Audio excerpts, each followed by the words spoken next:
से 2026 की शुरुआत।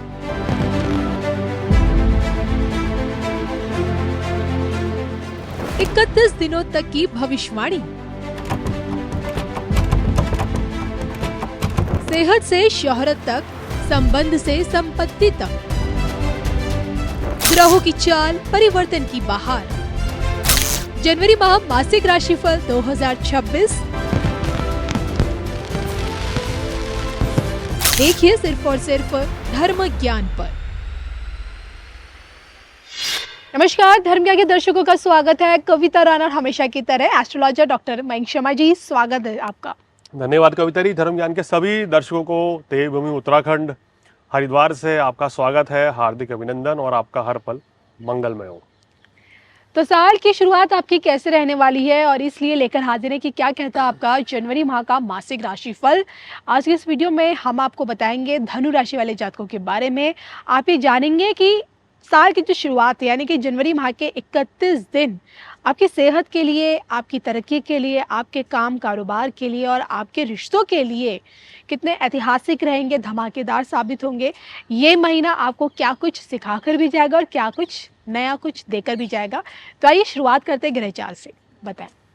देखिए कविता जी, धनु राशि वालों की बात करें तो महीना काफी अच्छा नजर आ रहा है और देखेंगे कि आप उनके केंद्र में 4 ग्रह तो लगन में बैठे हैं और चतुर्थ भाव में शनि है, शनि की ढैया भी है और सप्तम भाव में बृहस्पति है।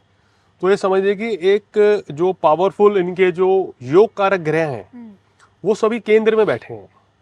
अब समझने वाली बात है कि धनु लगन में सबसे प्रबल जो योग कारक ग्रह माने गए हैं वो देवगुरु बृहस्पति होते हैं, क्योंकि लगन और चतुर्थ भाव के कारक हैं, लग्नेश भी हैं। वो केंद्र में बैठे हुए हैं, सप्तम भाव में बहुत अच्छी स्थिति है ये। उसके बाद में त्रिकोण के स्वामी यानी पंचम भाव के कारक स्वयं लगन में बैठे हैं और नवम भाव के कारक सूर्य वो भी लगन में है, सप्तमेश और दशमेश वो भी लगन भाव में है। तो ये बहुत अच्छा इनके लिए योग बना हुआ है। धनु राशि वाले या धनु लगन वाले अगर ये वीडियो देख रहे हैं तो ये देखेंगे इस महीने अगर आप खेल, राजनीति, कला के क्षेत्र से जुड़े हुए हैं या अगर आप धर्म के क्षेत्र से भी जुड़े हुए हैं तो आपको बहुत ज़बरदस्त फायदा मिलेगा। अब जो लोग व्यापारी हैं उनके लिए भी ये बहुत सुंदर योग है। तो मेरा समझाने का, बताने का मकसद यही था कि इस समय बड़े योग कारक स्थिति आपकी बनी हुई है। अब देखिए ये 1 जनवरी की कुंडली है 2026 की। इस दिन चंद्रमा भी उच्च का है, तो इसको इस तरीके से लीजिए, जो बच्चे इस दिन पैदा होंगे वो महाबलशाली होंगे। क्योंकि सूर्य ऊर्जा का कारक है, मंगल अग्नि का कारक है, वो दोनों लग्न में बैठे हैं तो आपको मानसिक और शारीरिक बल जबरदस्त देंगे, बुद्ध बुद्धि देंगे, शुक्र विलासता भी देंगे, सौंदर्य भी देंगे जी। तो ये सब इतने पावरफुल योग बने हुए हैं और इन सबको बृहस्पति देख ले तो सोने पे सुहागा। तो बहुत शानदार योग है धनु राशि वालों के लिए और ये महीना आपके लिए कुछ विशेष यादगार रहने वाला है। कोई बड़ी अचीवमेंट हासिल करने का रहेगा, वो आपके ऊपर है कि आप कितनी मेहनत करते हैं। बिल्कुल। तो आप ही की राशि में 4 ग्रहों की मौजूदगी और ऐसे में जैसे कि मैं जी बता ही चुके हैं कि ये जो समय है जनवरी का महीना आप लोगों के लिए सुपर डुपर हिट साबित होगा। तो आइए शुरुआत करते हैं आपकी सेहत से। सेहत की बात करें तो धनु राशि वालों को इस महीने सेहत को लेकर कोई चिंता करने की आवश्यकता नहीं है। सेहत आपकी बहुत अच्छी रहेगी। शनि तीसरे भाव में, चौथे भाव में बैठ के तीसरी दृष्टि से आपके छठे भाव रोग को देख रहे हैं। तो ऐसे में इस महीने शनि का प्रभाव जो है आपके ऊपर कम रहेगा, लेकिन फिर भी छोटी मोटी समस्याएं रह सकती हैं, लेकिन कोई गंभीर बीमारी, कोई गंभीर रोग ऐसा नहीं है। पुरानी बीमारियों से छुटकारा मिलता हुआ नजर आ रहा है। कोई भी कष्ट, परेशानी, दिक्कत थी वो आपकी दूर हो रही है। बिल्कुल। मैं जी सेहत में के बारे में आपने बताया, क्या लगता है स्टूडेंट्स के लिए ये जो महीना होगा कितना ऐतिहासिक साबित होगा? देखिए छात्रों के लिए महीना काफ़ी अच्छा है क्योंकि पंचमेश केंद्र में है, लगन भाव में, साथ में बुध भी बैठे हैं और गुरु भी केंद्र में है। गुरु बुध एक दूसरे को देख रहे हैं जी। तो ये महीना शिक्षा प्राप्ति के लिए बहुत अच्छा है। अगर आपको एग्जाम्स की तैयारी करनी है, इस महीने एग्जाम्स है, देखो ये तो वो रिजल्ट नहीं मिलेगा क्योंकि ग्रह जब शुभ होते हैं ना, मेरा मानना यह है कि अगर ग्रह शिक्षा के अनुकूल बने हुए हैं तो ये मेहनत का समय है जी। आज की मेहनत 2-3 महीने के बाद रंग लाएगी।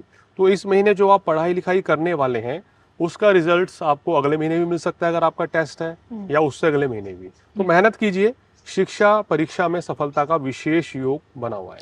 और इतनी सुंदर ग्रह चाल में इनके पर्सनल लाइफ के लिए क्या कुछ नया है? ये प्रेम प्रसंग, वैवाहिक जीवन हम जिसे कह सकते हैं, रिश्तों के मामले में ये महीना इनको कितनी खुशियाँ देकर जाएगा? देखिए, रिश्तों के मामले में थोड़ा मिला जुला रहेगा। कारण क्या है, जब लगन में मंगल सूर्य बनते हैं तो सप्तम दृष्टि वैवाहिक स्थान पे डालते हैं। ओके। तो मैं ऐसा नहीं कह रहा कि वैवाहिक जीवन को खराब कर रहे हैं, लेकिन ऐसे मंगल सूर्य के ऊपर शनि का केंद्रीय प्रभाव भी है, जिसके चलते वैवाहिक जीवन में बृहस्पति कोई बड़ा टकराव तो नहीं आने देंगे, अच्छा चलेगा। लेकिन यहाँ मंगल खटपट सूर्य बना के रखेंगे, हो थोड़ी सकता है कि बहुत आपको मनमुटाव रहेगा। देखिए ऐसे में क्या होता है ना कि जब मंगल सूर्य ने aggression, ego, energy, high confidence, मतलब बंदा व्यक्ति हम कह सकते हैं थोड़ा सा वो एक जो लेवल नॉर्मल होता है ना उससे ऊपर चला जाता है।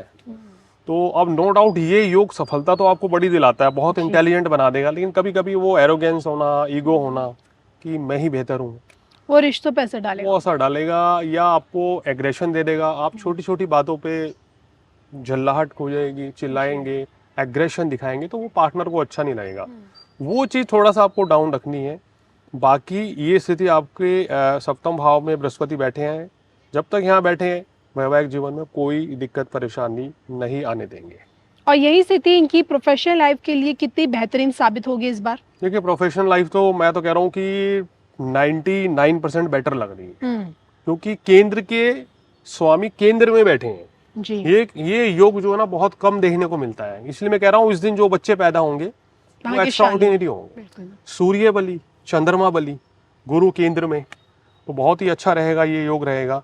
इवन आने वाले 2-3 दिन बाद गज केसरी योग भी बनेगा, और मंगल और सूर्य तो अभी कुछ दिन यहीं बैठेंगे जी। तो इसलिए बहुत पावरफुल योग है। आप समझिए कि मंगल, सूर्य, बुध और शुक्र के रहने से आपका काम, कारोबार, बिजनेस, नौकरी सब बहुत अच्छा चलेगा। प्रमोशन के योग बनेंगे, धन लाभ भी होगा और आपके बिजनेस की ग्रोथ भी होगी। तो काफ़ी अच्छा समय आपके लिए है। बृहस्पति केंद्र में, बुध केंद्र में, और क्योंकि धनु लगन में देखिए सबसे इंपॉर्टेंट चीज़ क्या है कि बुध और बृहस्पति जब ये डिस्टर्ब होंगे तो ये चारों भाव आपके प्रभावित हो जाएंगे, क्योंकि इन 4 भाव के कारक हैं। तो अब यहाँ दोनों ही बहुत अच्छी स्थिति में हैं, एक दूसरे को देख रहे हैं, लाभ करेंगे। शुक्र लगन में है, रोग के कारक हैं, लगन में बैठे हैं, लाभ के कारक भी लगन में बैठे हैं, तो भी यहाँ अच्छा ही करेंगे क्योंकि अस्त अवस्था में है। मंगल वैसे ही पंचमेशों के लगन में से बहुत अच्छा राजयोग बनाते हैं। तो एक तरीके से ये महीना आपके लिए परफेक्ट है करियर के लिए। और आपके खिलाड़ी अगर आप हैं जी। सपोज कोई भी खिलाड़ी हैं, आप किसी भी क्षेत्र में हैं, किसी भी फील्ड में खेलते हैं, तो इस महीने आपको बहुत अच्छा अवार्ड मिलेगा, बिल्कुल। तो अच्छा परफॉर्म कर सकते हैं। भाई जी, जब कुछ ऐसे दुर्लभ परिस्थितियां बन जाती है, ग्रह चाल में होते सुंदर योग बनते हैं, तो ऐसे में आपको क्या लगता है इस समय कोई बड़ा चेंज कर सकते हैं, कोई बड़ा रिस्क ले सकते हैं अपनी प्रोफेशनल लाइफ में? देखिए, शनि अभी 1 डिग्री पे है जिस समय ये हम वीडियो बना रहे हैं 1 जनवरी को, तो बहुत ज़्यादा अभी ऐसा नहीं कि पूरा पावरफुल हुआ है।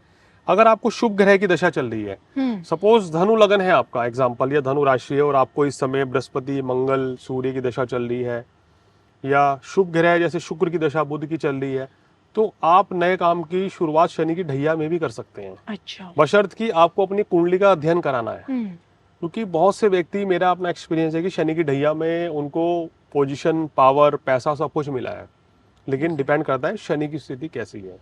चलिए, जाते जाते आपसे जानना चाहूंगी, कमाई कितनी होगी, धन लाभ के कितने प्रबल योग है इस महीने इनके? देखिए, इस महीने धन लाभ के योग आपके लिए बहुत अच्छे हैं, पैसा अच्छा आएगा और खर्च जो है वो कम होगा, सेविंग्स ज़्यादा रहेंगी। तो ये महीना आपके लिए धन लाभ के लिए, लोकप्रियता के लिए, सेविंग्स के लिए बहुत अच्छा रहेगा, और आपकी जो ख्याति है वो बड़ी ज़बरदस्त बढ़ेगी। तो मैंने से तो जाना कि नव वर्ष के साल की जो एक नई शुरुआत है आप लोगों के लिए कितनी खुशियों भरी रहने वाली है, कितनी ऐतिहासिक रहने वाली है और कितनी शानदार रहने वाली है। और इन सब के बीच इसी ग्रह चाल को देखते हुए मैंग जी की सलाह क्या कहती है वो भी जान लेते हैं। देखिए, एडवाइस के तौर पे बस क्या है ना कि जब सफलता कदम चूमती है तो व्यक्ति जो है ना वो आसमान में उड़ने लगता है स्वाभिमान अभिमान बन जाता है, बहुत ज्यादा बन जाता है, और इंसान को लगता है कि बस अब तो इससे मतलब मेरा समय आ गया अच्छा जी। और कहीं ना कहीं वो अपने आप को लोगों से अलग बनाता है, अपना एक अलग क्लास बनाता है। तो मैं चाहता हूँ कि उस चीज़ से बचना चाहिए, क्योंकि सफलता जितनी तेजी से आती है उससे ज़्यादा तेजी से डाउनफॉल भी आता है जी। तो अगर आप हमेशा डाउन टू अर्थ रहेंगे, हमेशा ज़मीन पर रहेंगे, सबके हर दिल अजीज रहेंगे, सबसे प्यार से बात करेंगे, सबकी रिस्पेक्ट करेंगे। मेरा तो मानना है कि आप कभी भी धोखा नहीं खाएंगे, कभी भी परेशानी में भी पाएंगे। जी। एक महान व्यक्ति ना जो होता है, कभी भी आप देख लेना, मैंने भी बहुत लोगों से मिला हूँ जो बहुत महान हस्ती हैं देश की, विश्व की। जब जब उनसे मिलते हैं तो वो आज भी डाउन टू अर्थ है, उनको देख के आप बता नहीं सकते कि ये इतनी बड़ी शख्सियत है। जी। तो मैं कहता हूँ कि वही इंसान सबसे बढ़िया है, क्योंकि छोटी सी सफलता क्या मिली और आप चढ़ गए चने के झाड़ पे, तो कोई फायदा नहीं है। बिल्कुल। आपको हमेशा बैलेंस रहना चाहिए जीवन में, तो यही तभी आप अच्छे व्यक्ति की श्रेणी में भी गिने जाएंगे। बिल्कुल। तो उपाय क्या है इस बार ऐसे में उपाय बैलेंस सबसे बेस्ट ये है कि हनुमान चालीसा ये रेगुलर पढ़ते रहें जी। तो अच्छा रहेगा। गणेश जी की आराधना करें, बुधवार के दिन गणेश जी को आप सिंदूर जरूर चढ़ाया करें। तो ये उपाय संपूर्ण वर्ष करना है, जी। तो आपको बड़ा अच्छा लाभ मिलता चला जाएगा। एक पुखराज पहन के रखें तो आपका भाग्य जो है आपके लिए काफी सहायक सिद्ध हो सकता है। बिल्कुल। तो मयंक जी से जाना, धनु राशि वाले जातकों के लिए जनवरी यानी कि साल की एक नई शुरुआत क्या कहती है, और इसी के साथ हम दोनों को अनुमति दीजिए। नमस्कार।